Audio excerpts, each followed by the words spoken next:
Woe to them that are mighty to drink wine, and men's of strength to drink of strong drink, which justify the wicked for reward, and take away the righteousness of the righteous from him. In other words, you say you saved, you go out Friday, get drunk, and still come to church Sunday, still say you're saved, a lie. Because that alcohol took your righteousness away from you because you're drinking the devil's brew. When they have communion in church, they in error. They have real wine. They in error. Because most churches got alcohol, ex-alcohol in them. And when they drink that wine, they get that taste, get aroma around their little taste bud and their aroma. It's all now. The first place they head to after service is to the liquor store. Pastor, what you said the name of that communion wine was? Because you got that taste back in your mouth. Right. So they're in error. Well, we want to do everything strictly by what Jesus did. And they drunk wine. Jesus drunk wine. Read your Bible. Fruit of the vine. V-I-N-E, not W-I-N-E. Now, when you eat grapes, you're drinking and eating fruit of the vine. Grape. Wine do not come wine until you sit up and ferment. Until it's ferment, it become wine. It's just not automatic when you squeeze grape wine. You see people in the Italian kitchen, they go tub, just squirting they drink, and they got the bottle down in the kitchen corking. Well, they corking grape juice. They're not corking wine unless they let it sit up for 5, 6 years. Jesus did not drink wine. Jesus was not drunk. Jesus was an example. And there's nothing wrong with us drinking the fruit, but I love what this grape do. And a lot of y'all here love it because my refrigerator stays. A bunch of grape juice is good. And I love it. And some of them go to the point and say, it tastes a little bit like wine. Now, I ain't be alcohol, and I know how all wine tastes. And it does. Nice and cold. Yes. You let it line the side of your tongue. See, that's what your greatest taste bud is, on the side of your tongue. You let it go out to the side and rub between your cheek and your tongue. Them taste buds go, wow.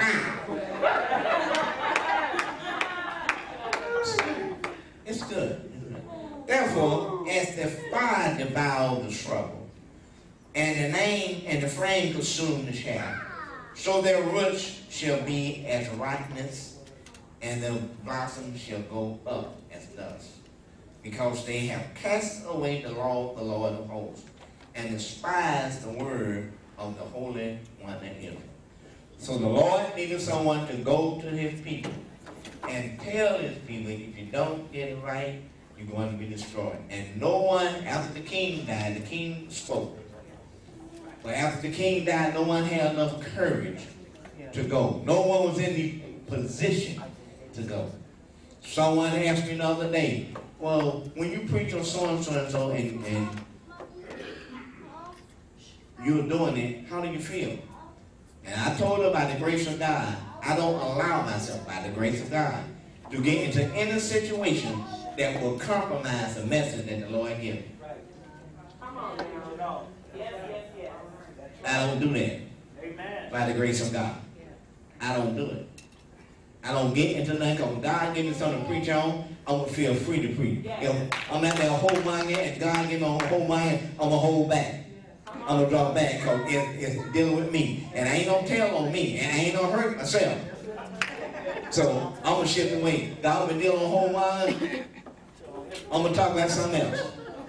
Dog racing or cockfights or something. Ain't no talk about whole money. But see, I can stand up here and say something about whole money because I ain't whole money. I can stand up here and say something that I got one wife and one woman because I got one wife and one woman. I can say that. I ain't got to draw back. I ain't got to stop looking over here because this is where my girlfriend sit and then look over there and start trying to hold money and then look over here and hug. See how she look at it, and then looking at my wife back there. I ain't got to do all that. I can call you a hoe if you're a hoe. I can call you a bitch if you're a bitch. I can call you a fat. I don't do none of that.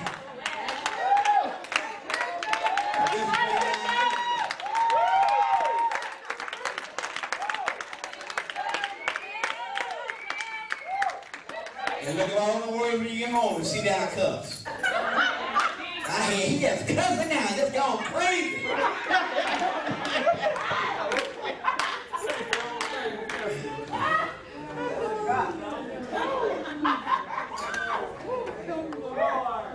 These are the end time, folks. This ain't no time to be playing. You should be in the position in that you can tell God, here I am. Send me. And when you go, know that you're going with the Lord behind you. Know that you're going because you're righteous, all that you know how. That's a spirit of disencouragement. That's a spirit of sadness. There's a spirit of disappointment. And each one of these spirits edifies the other spirit. They run together in packs. They run together. When you see one, you see the other two there too. And they run together in packs. And we got to get out of that.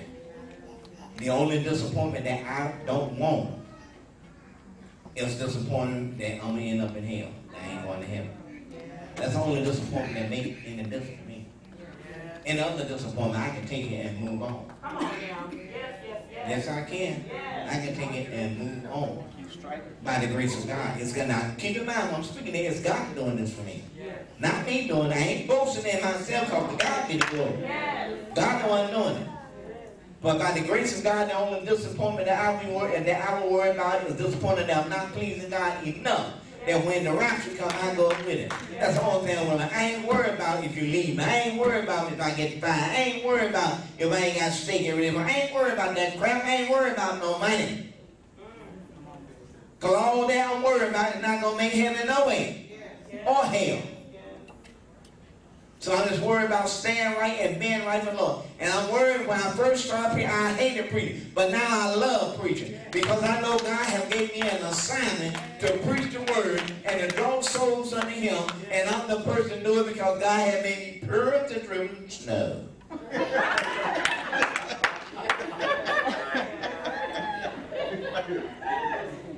And I enjoy doing it. And I talk about my sons, my daughters, your mama, and anybody else that's in sin. Anybody that's in sin. Because I'm the bishop and my mama in sin don't mean she's going to go to heaven with me. Rapture coming on. Can you hold for a minute? Oh, Mom, come on, hurry up. We're leaving. It ain't working like that.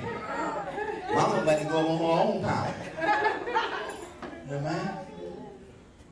So I'm saying that. And that really wasn't my intention, but that's just what God laid on my heart to do.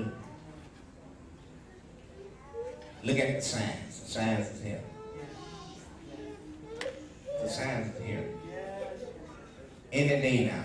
Every night when I lay down, I tell God that if I don't wake up, thank you for letting me see as many days as I saw. And I tell him good night.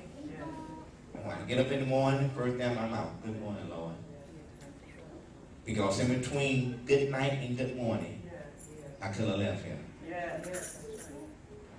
So it was a good night because I saw that day, and it's a good morning because I'm seeing this day.